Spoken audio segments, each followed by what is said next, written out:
शुक्रिया कि आप लोग अपना कीमती वक्त निकाल कर आज इस प्रेस कॉन्फ्रेंस में शिरकत करने के लिए आए।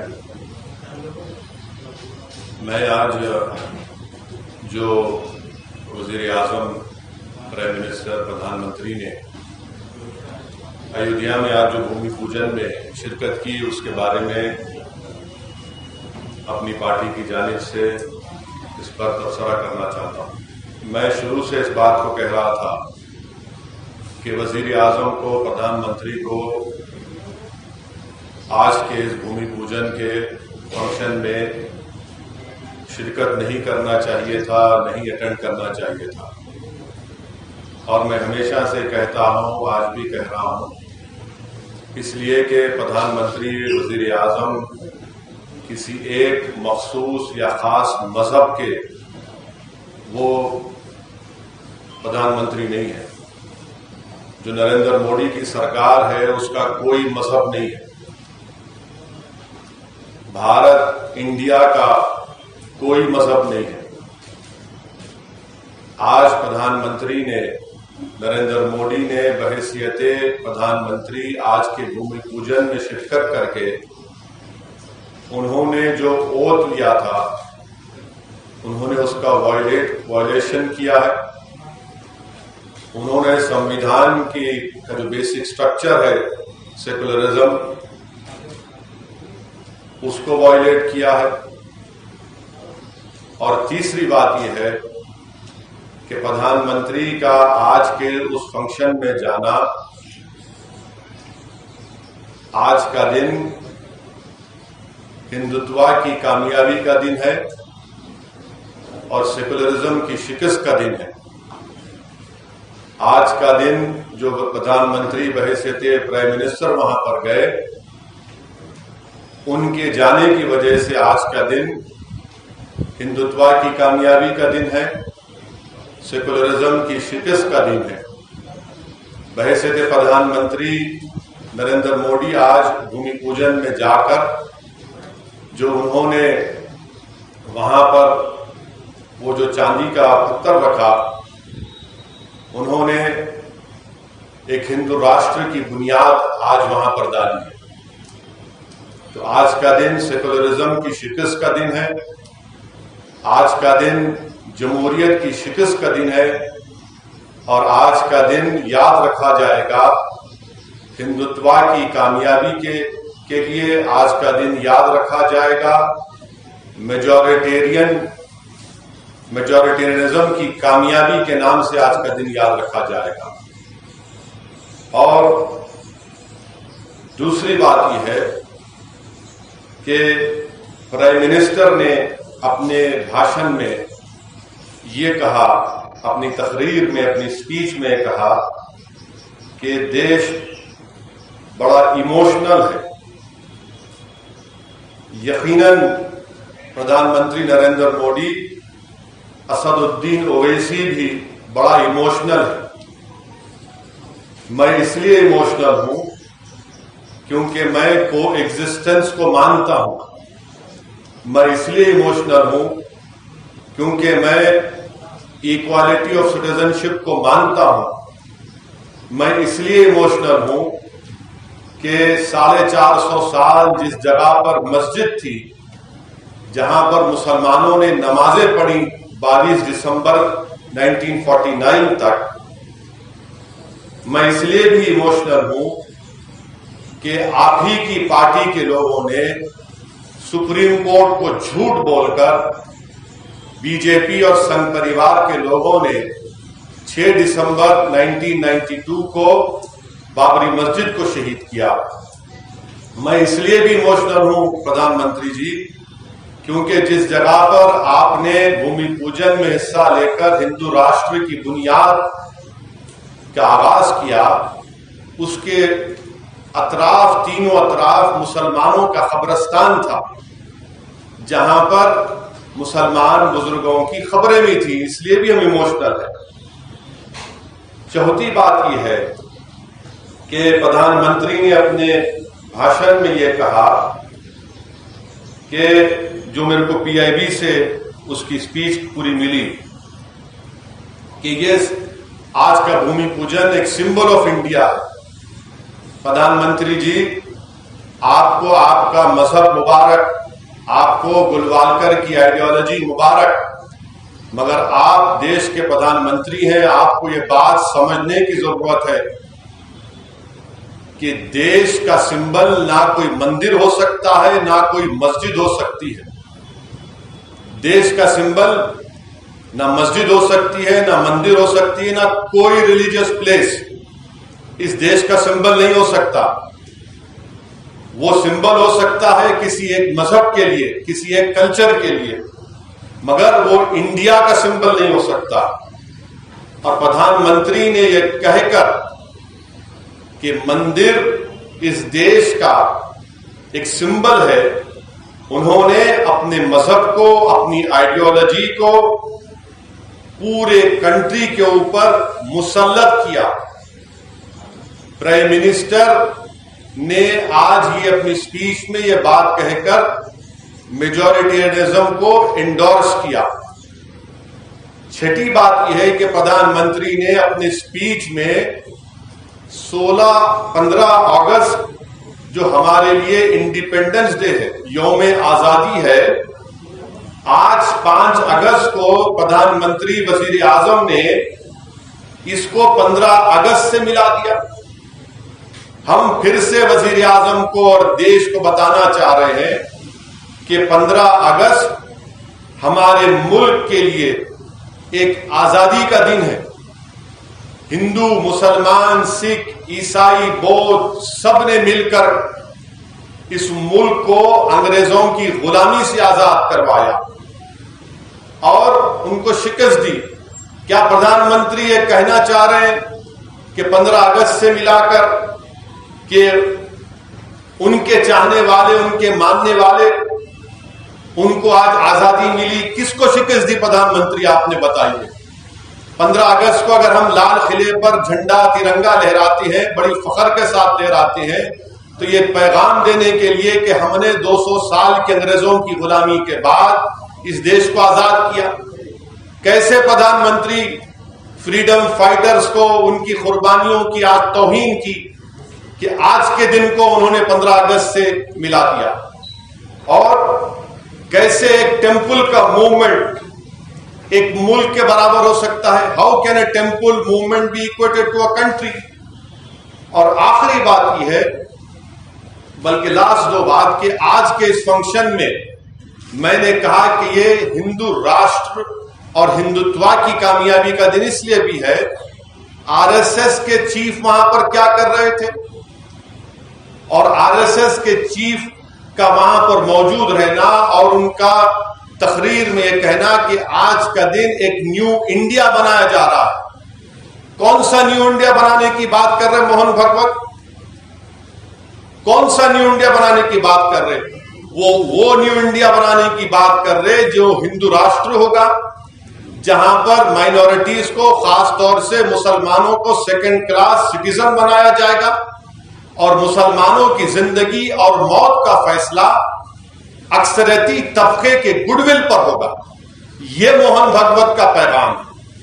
और आखिरी बात यह है कि आज का दिन इन सेकुलर, नाम निहाद सेकुलर पार्टीज के लिए भी, उनके लिए, उनके तमाम secular, so called secular parties और खास तौर से कांग्रेस पार्टी, इन्होंने आइडेंटिकल एक बयान दिया।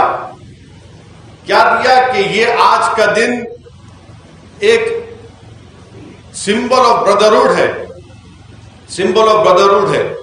मैं इन तमाम सेकुलर पार्टीज से, जो अपने आप को सेकुलर कहते हैं, और मैं तो कम्युनल मैं हूं, पूरे भारत में अगर कोई कम्युनल है तो हम ही है, इसका मैं इकरार भी करता हूं। मैं इन तमाम सेकुलर पार्टीज से, कांग्रेस पार्टी से पूछना चाहता हूं कि आज का दिन कैसे ब्रदरहुड का सिंबल होगा, बताइए। जबकि ये राम मंदिर का मूवमेंट, हजारों की तादाद में भारत के सिटीजन्स की मौत हुई कम्युनल राइट्स में, ये मूवमेंट एक मस्जिद को शहीद कर दिया गया मूवमेंट में, फिर वहां पर मेकशिफ्ट टेंपल बना दिया गया कि इसको ब्रदरहुड कहते हैं आप?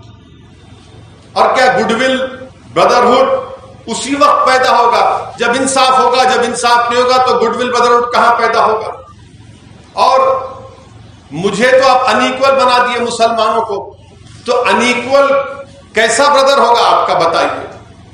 ये 7 अहम पॉइंट्स मुझे आप तक बताना था कि बहुत से लोग मुझे फोन करके मुख्तलिफ मुल्क के मुकामात से, जिसमें बहुत से मजहब के लोग हैं, खास तौर से दलित और मुसलमान हैं, जो आज भी इस मुल्क के सेकुलरिज्म पर यकीन रखते हैं, वो मुझको फोन करके कह रहे कि साहब हम बड़े मायूस हैं, हम बड़े अपने आप को अकेला महसूस करते हैं। मैं उन तमाम से कहना चाह रहा हूं कि आपको हरगिज मायूस होने की जरूरत नहीं है, आपको हरगिज अकेला महसूस होने की जरूरत नहीं है। ये हुकूमत है जिसके प्रधानमंत्री नरेंद्र मोदी हैं, वो सेकुलरिज्म को खत्म करके हिंदू राष्ट्र की को कायम करना चाहते हैं, मगर हमको नाउम्मीद होने की जरूरत नहीं है।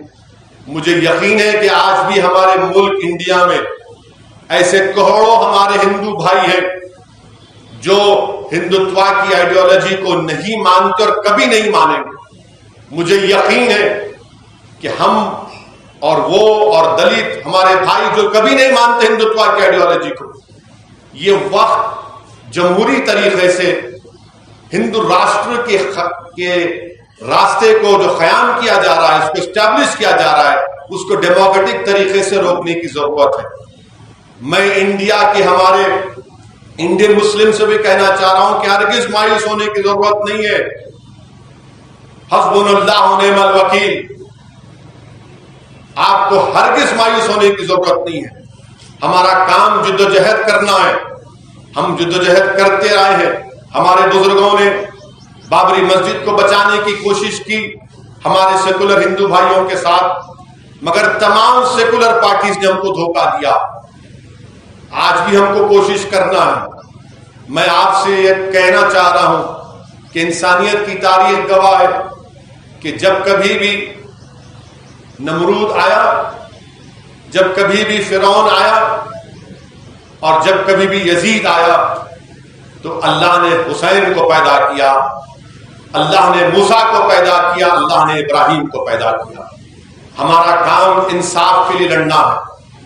ये बाबरी मस्जिद की लड़ाई इंसाफ की लड़ाई है, ये कोई मुसलमानों की लड़ाई नहीं है। ये भारत के संविधान को बचाने की लड़ाई है, ये भारत इंडिया की रूह को बचाने की लड़ाई है। और ये जिद्दोजहद हमको जारी रखना पड़ेगा। और ये एक्सपोज हो चुके हैं, देखिए इन्हीं सेकुलर नाम लिया सेकुलर पार्टीज की वजह से आज मुसलमानों में इस तरह की एक एप्रीहेंशन, इस तरह की सोच पैदा हो रही है। मगर मैं उन तमाम भारत के, इंडिया के हमवतनों से कहना चाह रहा हूं कि हमको मायूस होने की जरूरत नहीं है। आप अपने आप को अकेला हरगिज महसूस मत करिए, बल्कि हिम्मत और हौसले के साथ हमको जिद्दोजहद करना है। आज ये खत्म नहीं होगा, ये जिद्दोजहद जारी रहेगी। जैसा कि मैंने कहा कि बाबरी मस्जिद है और इंशाअल्लाह ताला सुबह क़यामत तक मस्जिद रहेगी।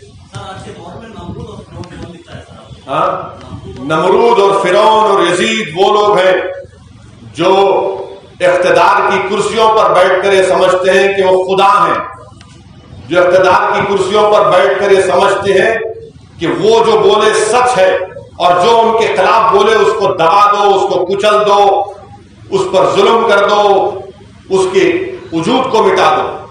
तो अगर कोई ये कर रहा है तो आप जानते हैं कि ये कुदरत हर चीज को बर्दाश्त कर सकती है, मगर कुदरत किसी के गुरूर और तकब्बुर को बर्दाश्त नहीं कर सकती।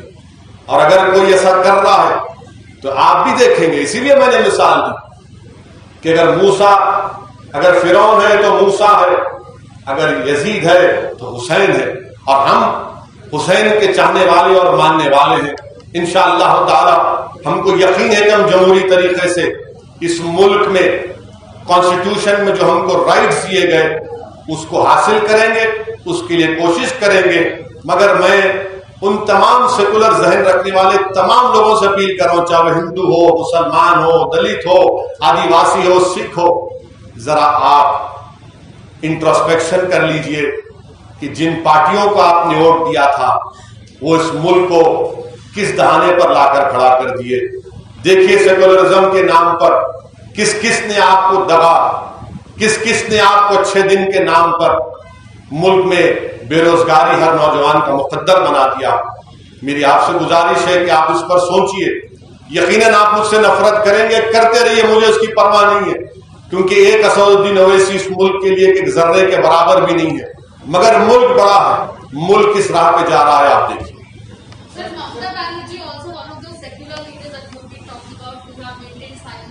Yes, everyone has maintained a radio silence.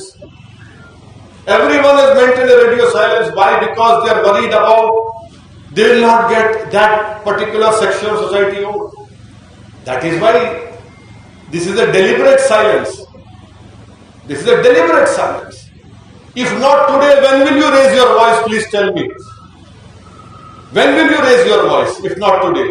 This is the time to raise your voice, to protect the secularism, the basic ethos of this country. By your silence, you are acquiescing, you are supporting the Hindutva ideology.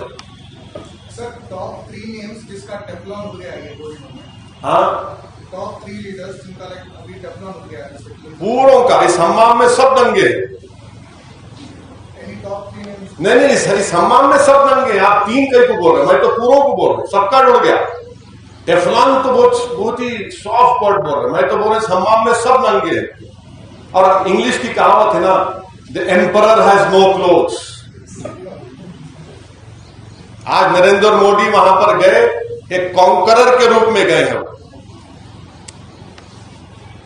ठीक है, टिक टाक नहीं होगा भाई।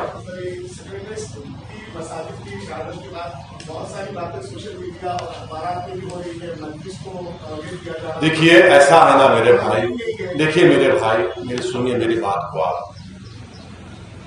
जब CAA NPR NRC का चल रहा था, आप यही बात कर रहे थे, मजलिस के बारे में करे थे ना, आप यहीं पे करे थे। क्या हुआ वो, क्या हुआ बोलो? टाइम हुआ ना, CM के पास गए, असेंबली में रेजोल्यूशन पास हुआ। मैं इनको बोलना चाह रहा हूं भाई साहब, आप हमारी मुखालिफत करना है करो, मगर हर चीज पे ले जाके दूल्हे भाई को बिठा देना ये तो अच्छी बात नहीं है ना। मैं चीफ मिनिस्टर हूं क्या? मगर हाँ सुनिए आप देखिए, आप बहस करना चाह रहे हैं, आ जाओ कुर्सी लाइव टेलीकास्ट कर लेंगे। नहीं सुनो, ठहरो जितारे इतना बेचैनी कहीं को जरा पूरा तो ठहरो, जरा पानी पिलाओ जी। देखिए जो कोई बोल रहे हैं वो मजलिस की मुखालिफत में बोल रहे हैं, उनका इख्तियार है, बोलते रहो, मेरे को फिक्र नहीं, मगर काम तो हम ही करेंगे जमीन पे इंशाअल्लाह, और अल्लाह ने चाहा तो यकीनन हमको कामयाबी मिलेगी। और कुछ है भाई? हमारे कृष्णा गारू चपड़ी, आशीष, हाँ नहीं लाइव, अरे टाइम्स नाउ वाले आप खामोश बैठे, बोलो भाई। नहीं टिकटॉक ने जाने का अगर ये क्वेश्चन आप जवाब दे देंगे तो कंटेंट ऑफ कोर्ट नहीं समझते कैसा? अच्छा करे आप बात करके, I am really thankful to, मैं भूल गया। देखो आप लोग सवाल करें तो दिमाग में आती बात। बाबरी मस्जिद का जो डिमोलिशन हुआ ना, यही संघ परिवार जाकर सुप्रीम कोर्ट से परमिशन लिए थे और सुप्रीम कोर्ट उनको परमिशन दिया। अगर परमिशन नहीं देता सुप्रीम कोर्ट तो शायद 6 दिसंबर को शहीद नहीं होता। वो कंटेम्प्ट पिटीशन अब तक हियर नहीं हुआ मेरे भाई। आप बिलीव कर सकते हैं कि सुप्रीम कोर्ट में कंटेम्प्ट पिटीशन अभी पेंडिंग है बाबरी मस्जिद के डिमोलिशन का। That is not yet here. I pray and hope that the Honorable Supreme Court will hear this contempt petition also. और मैं सुप्रीम कोर्ट का कोई कंटेम्प्ट नहीं कर रहा हूं, मैं तो कह रहा हूं कि सुप्रीम कोर्ट आखिरी कोर्ट है हमारा, आखिरी अपेक्स कोर्ट है, फैसला उनका फाइनल है। सुप्रीम कोर्ट के फैसले से हम डिफर कर रहे हैं और डिफर करना कोई गुनाह नहीं है मेरे भाई। इसीलिए जस्टिस जेएस वर्मा ने, जो सुप्रीम कोर्ट के बहुत बड़े लीगल ल्यूमिनरी थे, जस्टिस जेएस वर्मा ने क्या कहा, supreme court is supreme but not infallible. JS Verma ने बात कही थी वो, मैं कोई नहीं कह रहा, मैं तो आपको फैक्ट्स बता रहा हूं, फैक्ट्स बता रहा हूं। लेकिन आप ही बोले थे कि सुप्रीम कोर्ट का जो भी फैसला, हाँ बिल्कुल बिल्कुल, whatever suits you, हाँ, उनसे no, Prasad साहब, Supreme Court decision is final. Who saying it's not final? then why do you say कि it's not infallible? Supreme Court is Because J.S. Verma said it. And who's J.S. Verma, who knows more law than you, who happens to be Chief Justice, and you know J.S. Verma also.